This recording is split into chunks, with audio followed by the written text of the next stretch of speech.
Les initiateurs, moi-même je suis d'où? Moi-même je suis de l'Est. Et parmi même notre porte-parole, il est du Katanga. Il y a les gens du Katanga, il y a les 26 provinces sont représentées. Mais les initiateurs sont de l'Est. Vous savez, Vital Kamerhe veut toujours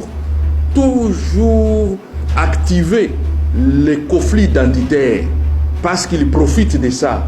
Nous pensons que nous tous, nous sommes Congolais et qu'il n'y a pas un Congolais de l'Est, un Congolais de l'Ouest, un Congolais du Centre.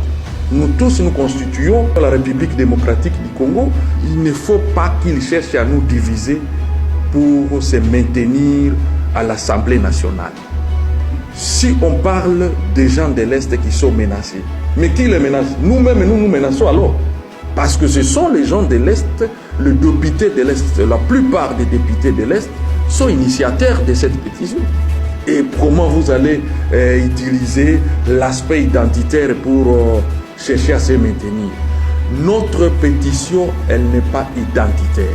Notre pétition est nationale et signée par tous les députés de 26 provinces, même les députés du Sud Kivu. Je veux vous surprendre, même le député élu de son territoire d'origine, Walungu, il signe la pétition. Qui est contre qui? Donc il ne faut pas qu'il puisse amener ce sentiment d'appartenance identitaire dans la gestion de l'affaire de l'Assemblée nationale. Nous disons au peuple congolais que c'est une pétition de tous les élus et toutes les provinces signent, mais s'il dit que l'Est est attaqué, est menacé, et si on la lève, l'Est... Donc, quand il nous dit que si on les mettait à l'écart de la gestion de l'Assemblée nationale, donc il y aura la guerre. Donc il est avec les rebelles, il est avec l'M23. Donc si on la lève, l'M23 va continuer les combats, l'M23 ne va pas respecter les accords, l'M23 ne va pas respecter quoi que ce soit. Donc il coopère avec, effectivement nous pouvons les faire parce qu'il y a déjà un membre du M23 au sein du bureau. Il y a eu des informations qui ont circulé que non, il y a de l'argent, ainsi de suite. Les services de sécurité sont venus dans notre QG, encercler notre QG, récupérer tout ce qui était là et ils n'ont trouvé que 2000 francs congolais.